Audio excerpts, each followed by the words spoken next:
Salut beau gosse, salut belle gosse. Alors les amis, j'espère que vous allez bien. J'espère surtout que vous êtes prêts et préparés parce que d'ici quelques jours, vous allez pouvoir profiter dans vos magnifiques salles de cinéma de la sortie de Terrifier 2. Alors ce fameux Terrifier 2, c'est vrai qu'il a fait quand même pas mal parler de lui, notamment par la faute de sa violence, mais également par le biais de son antagoniste qui est déjà devenu culte, se nommant Art le Clown. Mais vous l'aurez compris, il y a un hic, il y a un problème, tout simplement parce que la franchise, elle n'est pas aussi accessible qu'on le souhaiterait. T'as envie de revoir tous les vendredis 13, t'as envie de revoir tous les épisodes de Halloween avec le boogeyman favori Michael Myers, ou que t'as envie de revoir tout simplement l'ensemble de la saga Freddy. Bah c'est plutôt accessible en France, t'achètes les Blu-ray, t'achètes les DVD, ou alors tu vas sur des sites de streaming, mais tu vois tu peux rapidement les voir et rapidement les connaître par cœur. Alors que Terrifier, eh bien vu qu'on a affaire à une scène beaucoup plus indépendante, eh bien déjà ce sont des films qui sont pour le moment, peut-être que par la suite on aura une surprise, mais qui sont pour le moment eh bien uniquement en version originale, c'est-à-dire en version américaine, en version anglaise, t'as saisi l'idée. Et donc vous l'aurez compris, c'est tout l'objectif de cette vidéo, de vous résumer l'intégralité de la franchise de Terrifier, qui est pour le moment composée de 2 opus, comme ça vous pouvez aller voir Terrifier 2 tranquillement, vous la pétez, vous ramenez quelqu'un que vous voulez draguer, vous faites genre que vous connaissez déjà la saga par cœur, comme ça montre que vous êtes quelqu'un d'intellectuel, et puis hop, tu vois, tu pécho. C'est une astuce comme une autre, je vous laisse faire ce que vous voulez dans votre vie. Alors évidemment on rigole, mais c'est quand même tout l'objectif de cette vidéo, que vous puissiez vous rendre en salle voir Terrifier 2 en ayant compris l'ensemble des enjeux des films précédents sans forcément les avoir vus. Et puis, je vous propose une forme de pacte. La semaine prochaine, on se retrouve cette fois-ci pour une vidéo où on va tenter de comprendre le deuxième opus, comme ça on pourra spoiler à mort. Et donc si vous voulez suivre en quelque sorte l'intégralité de cette rétrospective, eh ben je vous invite à vous abonner. Oui, je suis un vrai commercial. Bon allez, on arrête les conneries, il va y avoir quand même pas mal de choses à dire aujourd'hui. Allez, on commence. La franchise Terrifier est composée de 3 films pour le moment. Tout d'abord All Hallows Eve, incarnant un court-métrage où la figure de Art le Clown est introduite, suivi du premier opus de Terrifier, et enfin, évidemment, de Terrifier 2. Le premier opus All Hallows Eve adopte une forme rappelant les célèbres creepypasta. Alors que Tia et Timmy sont allés chercher des bonbons le soir d'Halloween, ils s'aperçoivent que quelqu'un a mystérieusement glissé une cassette vidéo dans leur sac à friandises. Évidemment, ils sont fascinés par la VHS et n'ont qu'une seule envie, et bien savoir ce qu'elle contient. Ouais, c'est quelque chose que je comprends totalement, hein. Moi je trouve une vieille cassette vidéo par terre dans la rue, je suis obligé de la prendre pour savoir ce qu'elle contient. Je vais la mettre dans un lecteur cassette, alors ça se trouve il y aura une belle surprise, c'est peut-être la version originelle du premier film de Alien, ou alors c'est carrément eh bien, la cassette de vacances d'une famille qui était partie à Porto Rico. Allez, soyons fous. Alors ouais, c'est un peu de la curiosité morbide. Mais dans tous les cas, on parle de films d'horreur alors qu'on est dans la période de Noël. Déjà, on est déjà tous bizarres, hein. Tia et Timmy réussissent alors à convaincre leur babysitter Sarah de regarder la bande avec eux. Ils découvrent que la cassette est découpée en 3 vidéos distinctes, formant 3 histoires reliées par une seule et même entité, à savoir Art le Clown. La première partie de la cassette retrace l'histoire d'une jeune femme kidnappée et droguée par Art. Lorsqu'elle se réveille, elle semble être dans un monde infernal, rappelant les sordides romans de Clive Barker, à la fois remplis d'humanoïdes étranges et où même Satan semble devenir une réalité profonde.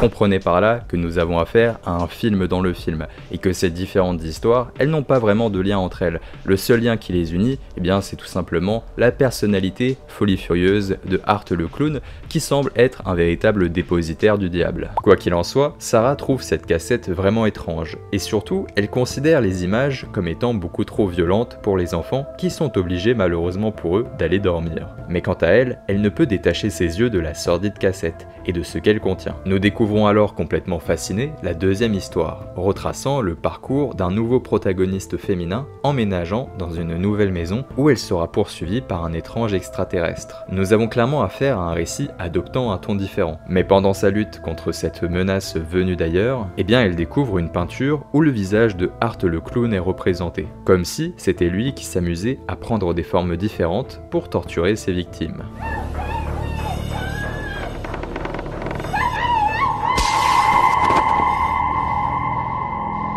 Ouais là je sèche, je comprends vraiment rien. Comment on passe d'un récit où il y a le diable à un autre récit où il y a un extraterrestre? La troisième histoire est tout aussi loufoque, puisqu'elle retrace les actes cruels de Art le clown, torturant une costumière et provoquant de nombreuses victimes sur son passage. Je vous épargne les détails, mais sachez qu'il y a notamment une scène avec une scie tranchante qui est absolument abominable.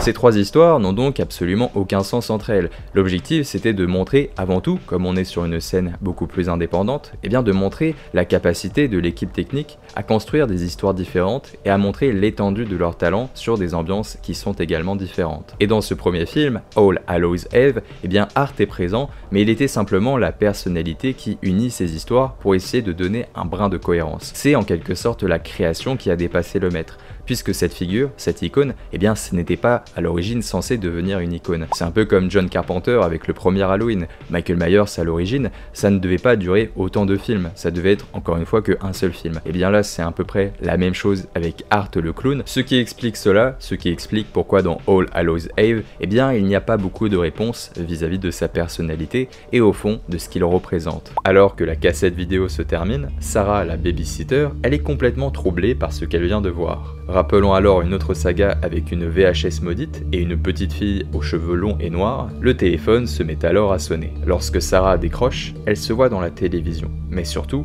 elle aperçoit la figure de Art le clown.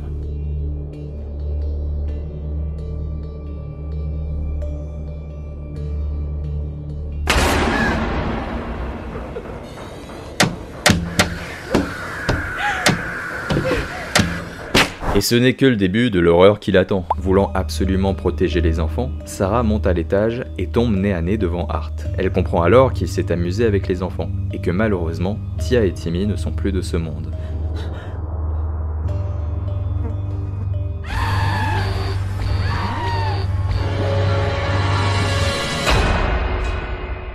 C'est dégueulasse. Vraiment, c'est absolument dégueulasse. Quoi qu'il en soit, All Hallows Eve, eh bien il pose les bases du véritable personnage de Art le clown. On sent qu'il n'y a pas encore beaucoup de réponses qui nous est données, mais qu'il y a matière à creuser, et surtout qu'il y a quelque chose de plus mystérieux, et disons-le surnaturel derrière ce personnage. Eh bien tout cela nous mène évidemment, et de façon extrêmement logique, au premier véritable opus de Terrifier. Terrifier premier du nom se déroule une nouvelle fois lors de la magnifique et effrayante fête d'Halloween. Alors qu'elles ont quitté une soirée déguisée, Tara et Dawn, deux amis, semblent suivis par un homme mystérieux qui n'est d'autre que Art le clown.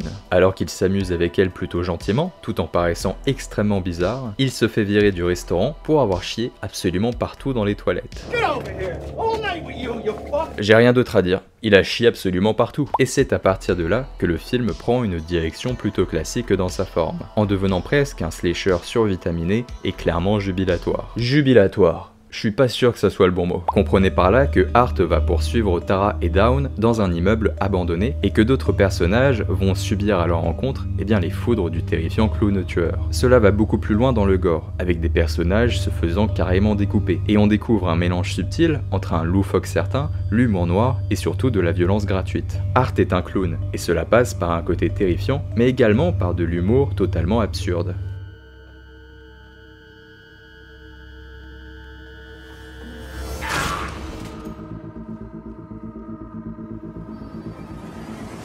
Ce qui fait tout le charisme et évidemment la substance de l'univers de Terrifier en somme. C'est alors qu'un nouveau personnage important fait son entrée dans l'aventure, à savoir Vicky, la sœur de Tara. Elle découvre alors rapidement ce qui se passe en assistant à une scène sordide où Art est déguisé en femme en s'étant recouvert des seins et des cheveux d'une de ses victimes qu'il a gentiment découpée.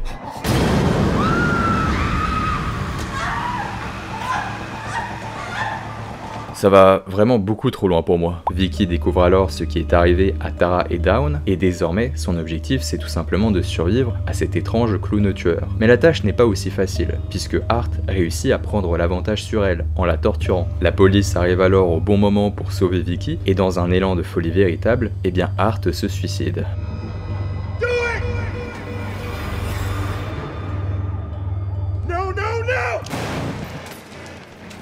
Mais évidemment, il n'est pas du tout mort, ce qui permet de construire un véritable univers beaucoup plus surnaturel derrière la figure de Art le clown, et donc beaucoup plus complexe. Ce que va faire d'ailleurs le deuxième opus de Terrifier, puisqu'on va rentrer dans une véritable mythologie. Mais ça évidemment, vous allez le comprendre dans le deuxième opus.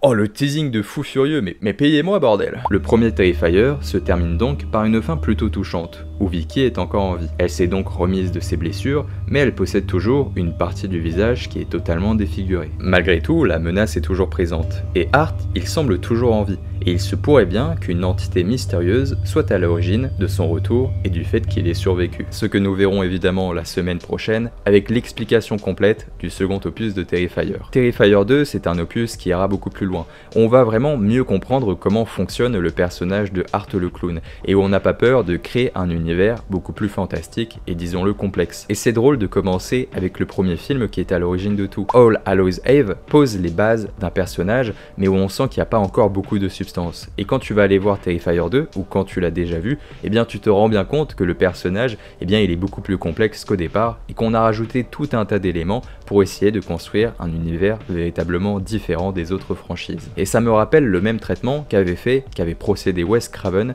avec le troisième opus de Freddy. Freddy 3, c'est un opus qui va beaucoup plus loin, qui construit un véritable monde des rêves, qui construit tout un tas de groupes d'adolescents qui vont essayer de combattre Freddy dans son propre monde. Et quand tu vas voir le monde des cauchemars se développer, tu te rends bien compte que eh bien, notre réalité possède plusieurs couches de réalité, de rationnel, de surnaturel. T'as saisi l'idée, et c'est exactement la même chose que j'ai ressenti, d'une manière évidemment un peu différente, avec le second opus de Terrifier. Et donc les amis, on se retrouve la semaine prochaine pour aborder ce second opus. J'espère que j'ai bien expliqué les deux précédents opus, parce que c'est pas forcément quelque chose qui est facile à expliquer, et puis on peut avoir l'impression que ces films ne contiennent pas véritablement beaucoup de choses, mais en même temps il y a des choses qui sont essentielles à dire pour pouvoir comprendre le second opus. Et donc par conséquent, j'espère que vous avez passé un bon moment en ma compagnie. Si c'est le cas, n'hésitez pas à faire la propagande de cette vidéo, à la partager, à liker, à vous abonner si c'est pas encore fait. Et puis on se retrouve bientôt, c'est une promesse. Prenez soin de vous, à la prochaine. C'était Méromain, toujours un immense bonheur, toujours un immense plaisir. Mouah, ciao bene les amis.